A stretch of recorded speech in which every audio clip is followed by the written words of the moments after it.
मैं कह रहा था हमारे दूसरे स्पीकर प्रोफेसर विश्वनाथ कुमार जी हैं।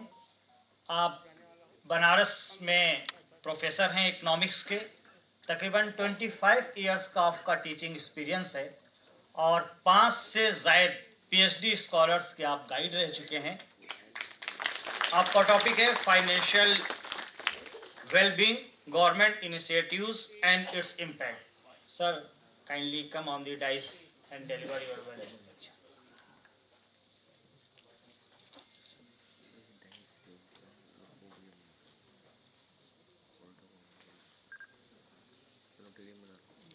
परिचय तो सभी मेरा दे ही दिया। अभी मंच पर उपस्थित मूर्धन्य विद्वत जन एवं सभागार में उपस्थित हमारे बड़े बुजुर्ग एवं भाई बहनों,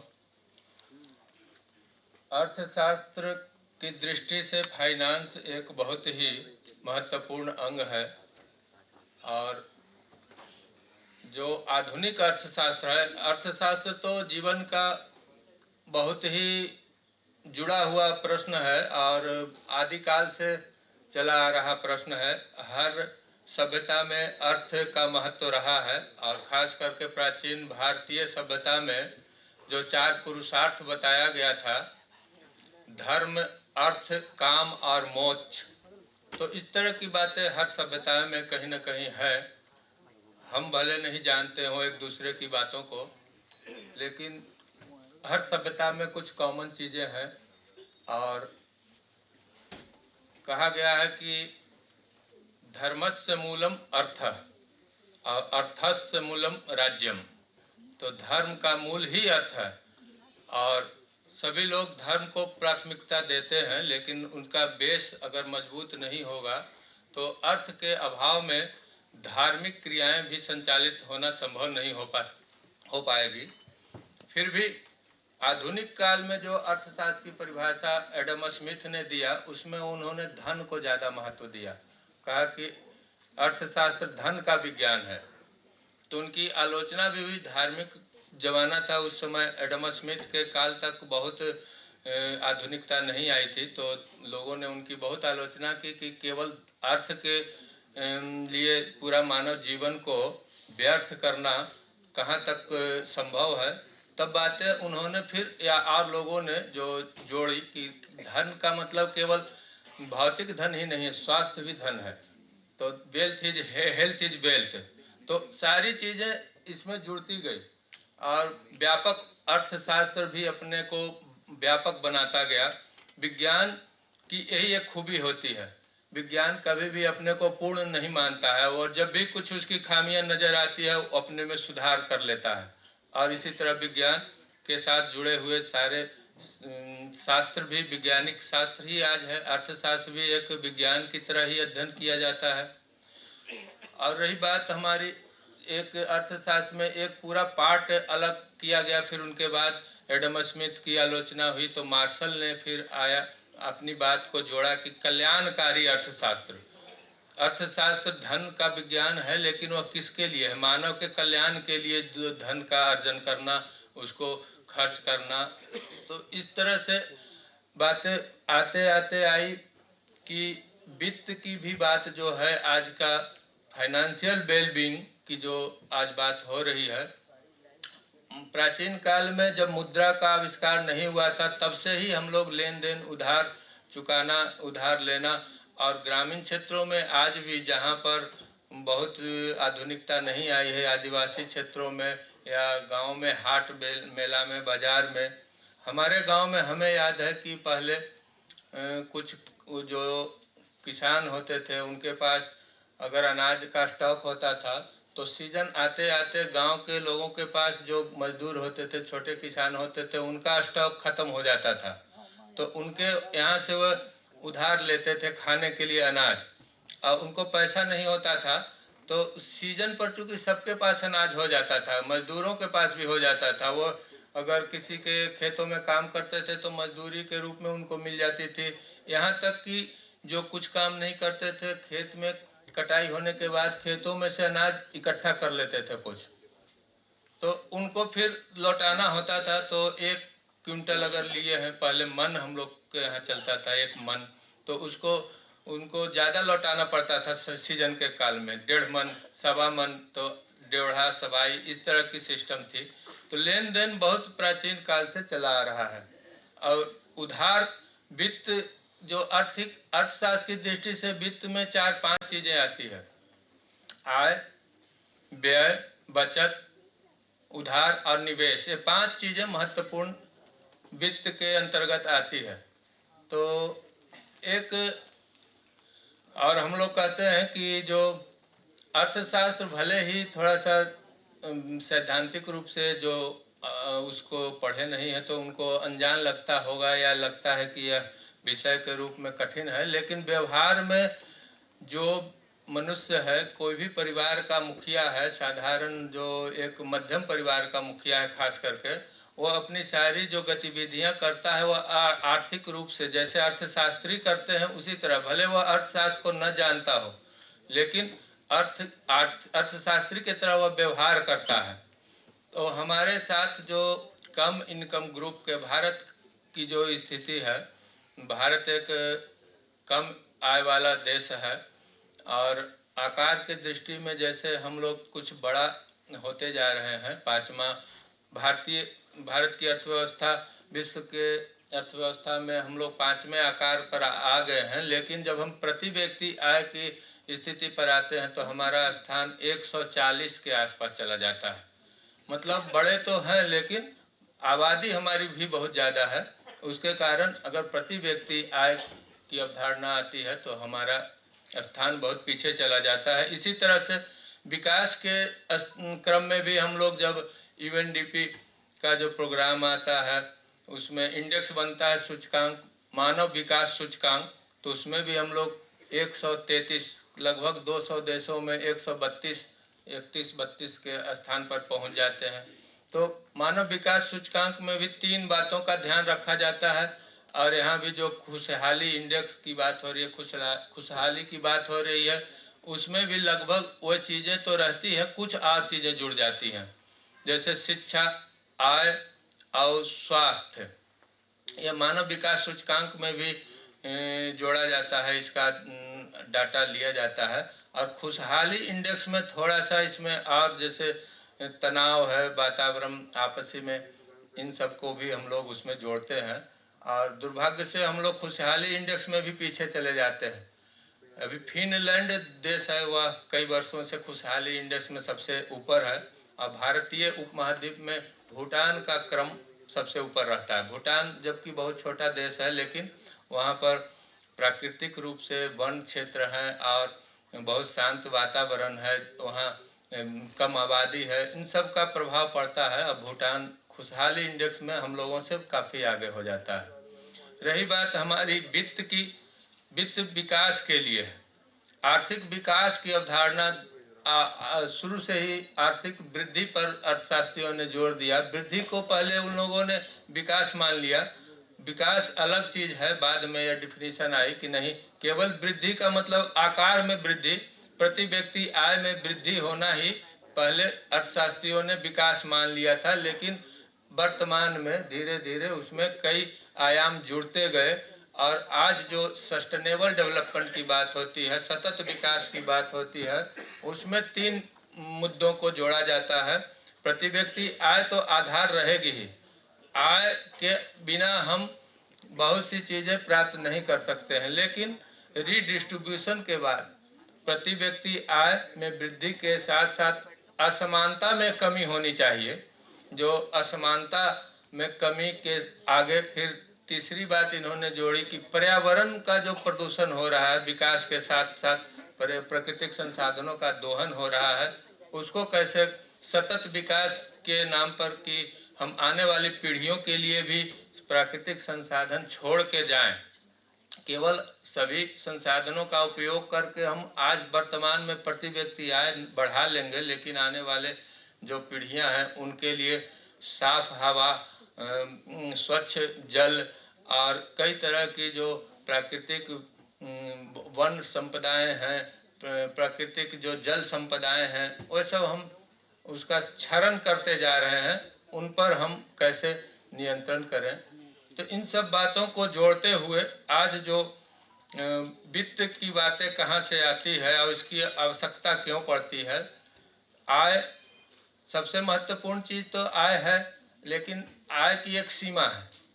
तो और जिनकी आय ज़्यादा है उनकी आय और ज़्यादा तेज़ी से बढ़ रही है, जिनकी आय कम है उनकी आय कम गति से बढ़ रही है। तो इन सब को एक अर्थशास्त्र के दृष्टिकोण में यह अजीब चीज़ नहीं है, यह स्वाभाविक चीज़ माना जाता है। कुजनेट्स हम लोग के अर्थशास्त्री रहे हैं, उन्होंने एक इसका एक्सप्लेनेशन किया कि जब कोई देश गरीब रहता है तो प्रारंभिक दौर में समानता रहती है। जैसे सब लोग अगर एक ही तरह के गरीब हैं तो एक तरह की समानता है, लेकिन वह कम आय वर्ग के साथ समानता है। लेकिन जब हम विकास करते हैं तो थोड़ी असमानता बढ़ने लगती है, और विकास के अंतिम चरण में जब हम विकसित हो जाते हैं तो फिर समानता आती है। तो भारत अभी बीच में चल रहा है, इसलिए इसमें असमानताएं भी बढ़ रही है। अब अमेरिका की तुलना में हमारे यहाँ असमानता ज़्यादा है, क्योंकि भारत अभी विकास की रास्ते पर शुरुआत कर रही है और अमेरिका विकास कर चुका है। तो आने वाले समय में हम लोग भी आशा करेंगे कि विकास के साथ साथ समानता भी आएगी, और आय बढ़ने के लिए भी वित्त की ज़रूरत है, और वित्त की ज़रूरत अगर हो जाती है तो आय भी बढ़ती है। तो एक दूसरे को ये आर्थिक क्रियाएं प्रभावित करती हैं। तो वित्त में हम जब देख रहे हैं आय, व्यय और बचत, और फिर बचत अगर कम है, बचत दो तरह की हो सकती है। कुछ लोगों के पास पॉजिटिव बचत हो गई और कुछ लोगों के पास निगेटिव बचत हो गई। निगेटिव का मतलब उनका उधार हो गया, मांग वो करते हैं। तो इनके अर्थशास्त्र में फिर इसको ऑर्गेनाइज करने के लिए बैंकिंग सिस्टम विकास किया गया कि कुछ लोगों के पास बचत है और कुछ लोग बचत की ज़रूरत है, वो निवेश के लिए बचत मांग करते हैं। हो सकता है कुछ उपभोग पर भी खर्च करने के लिए उनकी आवश्यकता हो, तो उनको भी वित्त चाहिए। लेकिन इसको ऑर्गेनाइज करने के लिए पूरी सिस्टम बनी, बैंकिंग सिस्टम। बैंक के जब फॉर्मल बैंकिंग का विकास नहीं हुआ था तो समाज ही आपस में वित्त का भी व्यवस्था करता था। पहले जो हमारे पारंपरिक स्रोत थे वित्त के, हमारे परिचित थे, रिश्तेदार थे, आसपास के महाजन थे, सेठ थे, कृषि गांव में जो बड़े किसान होते थे, जमींदार होते थे, वो लोग गरीब लोगों को वित्त की सुविधा प्रदान करते थे। बाद में आज़ादी के बाद ऐसा अनुभव किया गया कि वित्त के जो पारंपरिक स्रोत हैं उसकी लागत ज़्यादा है और वो शोषण करते हैं गरीबों का, इसलिए सरकार उनको रिप्लेस करके उनको ऊपर बैन लगा दी। और बैन लगाकर खास करके इंदिरा गांधी ने 1969 में 14 राष्ट्रीय बैंकों का 1969 में राष्ट्रीयकरण कर दी, फिर 1980 में 6 कर दी, कुल 20 राष्ट्रीय बैंक बना दी।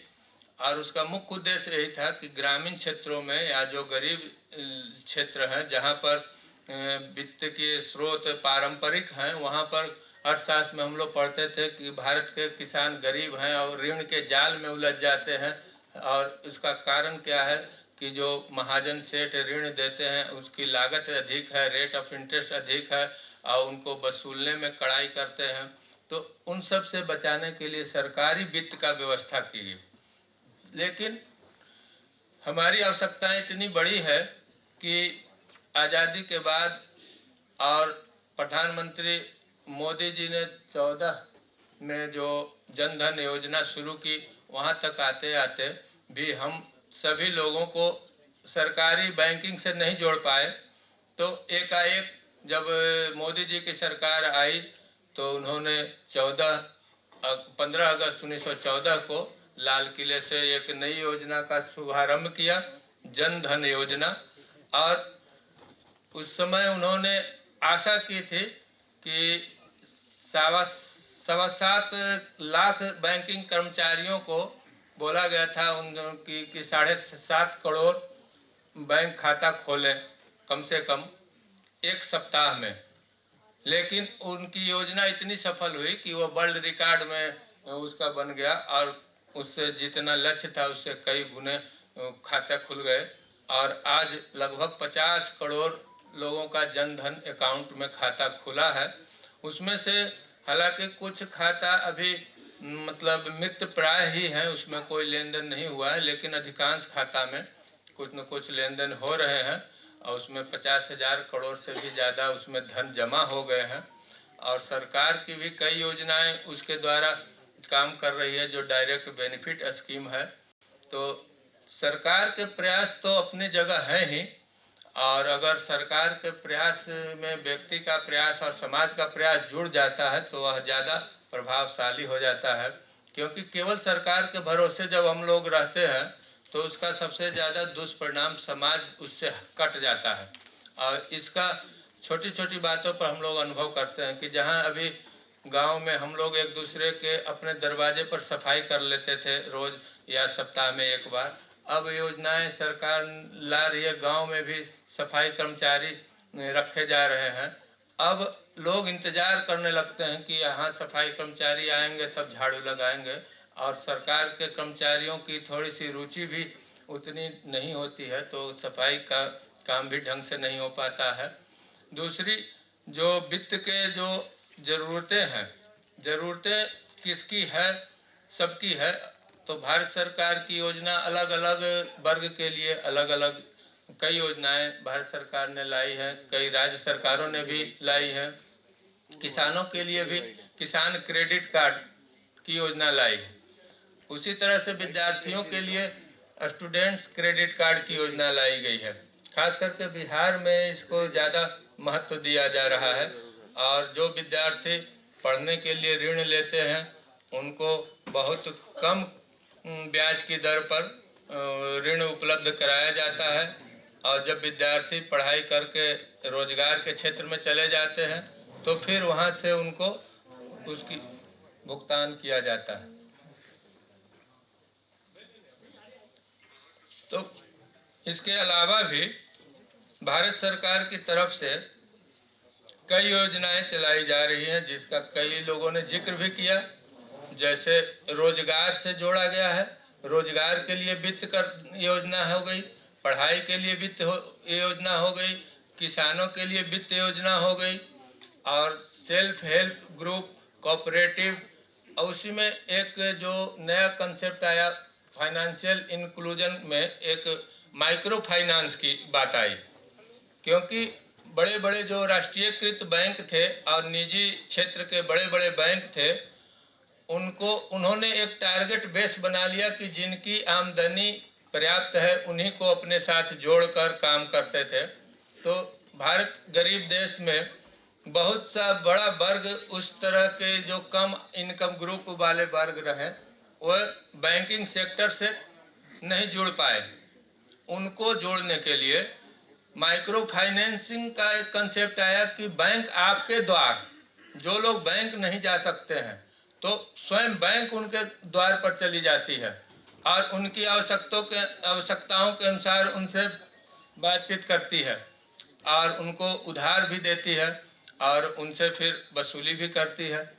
हालांकि अभी माइक्रो फाइनेंस की बातें हो रही थी, सर बता रहे थे, लेकिन ग्रामीण क्षेत्रों में इसकी कुछ खामियां भी दिखाई पड़ रही है, जिसके कारण जो ग्रामीण क्षेत्रों में जिस उद्देश्य को लेकर पारंपरिक वित्त के स्रोतों को बैन किया गया था, जिसमें कर्ज के जाल की बात आई थी, उसी तरह की बात अब पुनः माइक्रो फाइनेंस के साथ भी समस्याएं कुछ दिख रही है। भविष्य में इसका अध्ययन हो रहा है, हो सकता है इसके कुछ निदान निकलेंगे, लेकिन धीरे धीरे समाज को आगे आना पड़ेगा। और जिस तरह से अल हिकमा जैसी संस्थाएं अपने समाज के लिए और राष्ट्र के सभी वर्ग के लिए इस तरह की योजनाएं ला रही हैं, और उसी तरह से हर समाज के हर विकसित लोगों को जो आगे बढ़ गए हैं उनको अपने पीछे छूट गए भाइयों को भी अपने साथ जोड़ना होगा। और समय का अभाव है लग रहा है, इसलिए हम अपनी बात को यहाँ पर समाप्त करते हैं। धन्यवाद।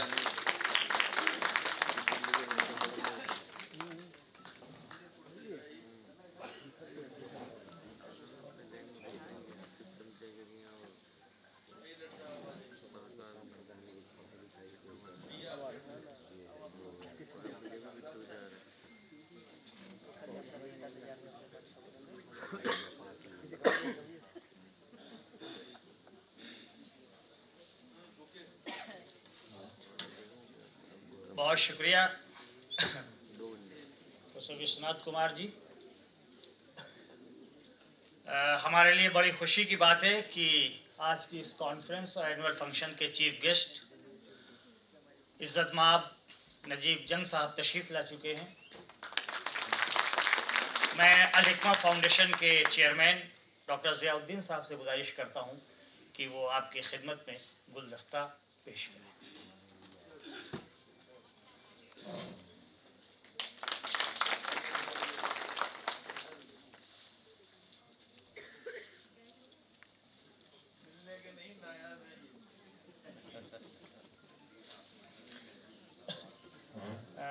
जो तसलसल चल रहा था, मैं अल हिकमा फाउंडेशन के चेयरमैन डॉक्टर ज़ियाउद्दीन साहब से गुजारिश करता हूं कि इससे पहले के मुकर्रिर प्रोफेसर विश्वनाथ कुमार जी की खिदमत में मोमेंटो और शाल पेश करें।